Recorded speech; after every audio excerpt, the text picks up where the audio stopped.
Assalamualaikum warahmatullahi wabarakatuh. Di sini saya akan membuat video tentang Makosid Syariah dalam pelaksanaan wakaf.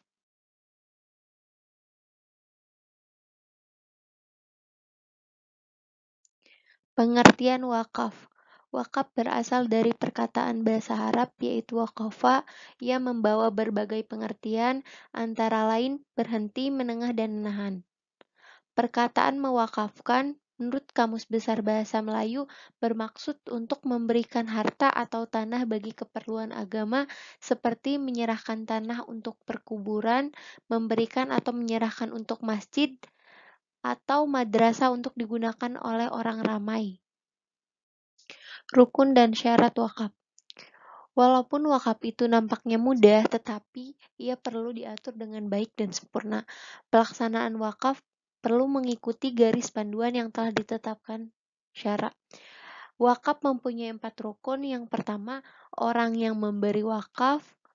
Yang kedua, orang yang menerima wakaf.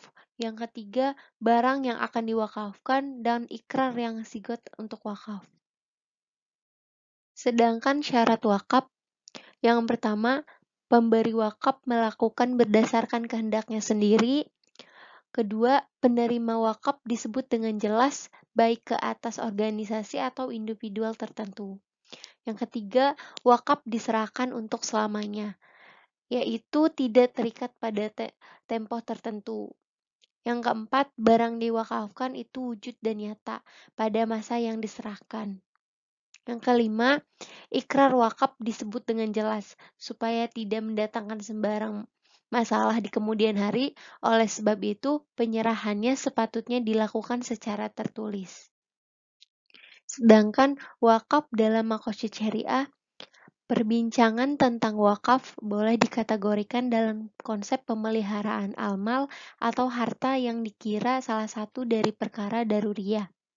Konsep ini sebenarnya dalam pembahasan yang komprehensif, merujuk kepada konsep perbendaharaan umat yang menyuruh mencakupi unsur modal alam, insan, dan usaha modal kewenangan. Pensyariatan wakaf dan hubungannya dengan Makosid Syariah. Nas-nas syara sama ada Al-Quran maupun As-Sunnah seperti nas-nas yang menyebut infak fisabilillah, albir, al-insan, dan sodaqah zariyah jelas membuktikan wakaf adalah suatu yang disyariatkan. Nas-nas ini menyeru supaya memberikan infak dan bantuan bagi memenuhi keperluan anggota masyarakat yang daif dan memerlukan bantuan, serta membelanjakan harta untuk maslahah umum. Kedudukan wakaf dalam Islam sama seperti zakat yang memindahkan sebagian daripada kekayaan masyarakat kepada mereka yang memerlukan. Apa yang membedakan zakat dengan wakaf ialah zakat suatu amalan yang diwajibkan dan apa yang disumbangkan itu tidak akan kekal di mana sumbangannya akan digunakan dalam bentuk hangus. Sedangkan wakaf khususnya yang berbentuk produktif ialah menggabungkan unsur simpanan tetap dan pelaburannya. Aset wakaf adalah berbentuk kekal dan boleh dilaburkan dalam berbagai bentuk untuk faedah pada masa ke depannya. Cukup sekian.